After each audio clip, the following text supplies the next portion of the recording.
Everyone told you to just ignore them. Nobody told you what happens when you can't ignore your mother, your husband, or your boss. Nobody told you the difference between staying strong and just going numb. By the end of this, you'll know exactly which one you've been doing. Silence works on a stranger.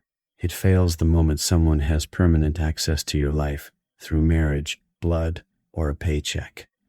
You cannot walk away from a spouse, a parent, or a boss the way you walk away from a rival. So the same silence that protects you from one destroys you with the other. The real skill was never going quiet on everyone. It was knowing which relationships can survive distance and which ones need something more precise. And even where silence is the right tool, most people can't tell the difference between using it and hiding behind it. If your quiet is teaching someone that disrespect has no cost, that's not strategy. That's a boundary quietly dissolving while you call it composure. Real discipline can always name its own purpose and its own ending. Avoidance can't name either one. It just hopes the problem goes away because nobody's forcing it to be named. Sometimes the silence isn't even yours. Someone can go cold on you specifically to make you chase them, apologize, and explain yourself back into their good graces. That's not self-protection, that's leverage. And the tell is timing.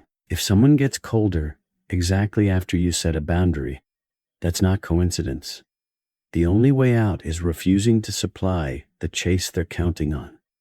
And sometimes silence is the wrong tool entirely.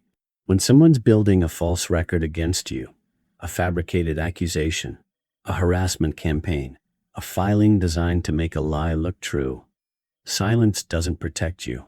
It hands them a head start. Ask one question before you default to quiet.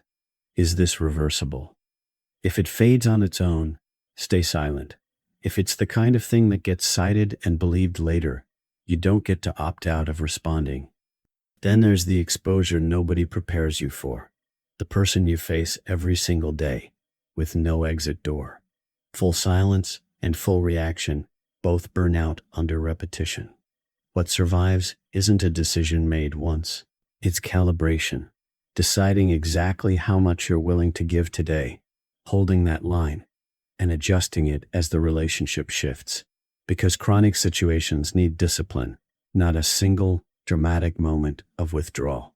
Rationing your energy, deciding case by case what deserves a response and what doesn't, is the only version of this that survives contact with a relationship you're not walking away from anytime soon. If your work requires you to talk for a living, none of this asks you to stop. It asks you to separate two audiences that get confused constantly. Explaining your work costs you nothing. That's simply the job. Defending yourself to someone who never wanted the truth in the first place is the exposure worth protecting. Same voice, same job, completely different targets. Here's the question that determines whether any of this is even healthy. Are you protecting your energy or protecting your ego? One is real discipline. The other is cruelty borrowing a philosophy's name. And it's worth being honest with yourself about which one is actually running the show, especially when the silence starts costing you people who never did anything to deserve it. Selective distance from people draining you is strength. Universal distance from everyone, including the people who've earned your trust, isn't strategy. It's just isolation with better branding. Some of you were taught this before you ever chose it, told that loyalty means enduring anything, that leaving makes you selfish, that patience has no limit. Endless tolerance for something that never improves was never a virtue. It's just harm you agreed to absorb quietly, and you're allowed to stop. And some of you have gotten so good at not reacting that you've stopped processing anything at all. Real composure has an ending. The moment passes, and you're actually fine. Suppression has no ending. It just waits, quietly, until your body decides to deal with what you never let yourself feel. One shows up as genuine calm.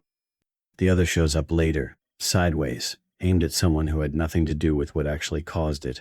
So here's the only question that actually matters across every version of this. Before you go silent on anyone, ask what it's protecting. Your energy, your safety, your peace, or what it's avoiding. An answer, a conversation, a feeling you don't want to face. One of those is the discipline this entire series was built on. The other was always just fear, wearing something that looked a lot like power. Ask it honestly every time, and you'll never have to guess again which version of silence you're actually practicing.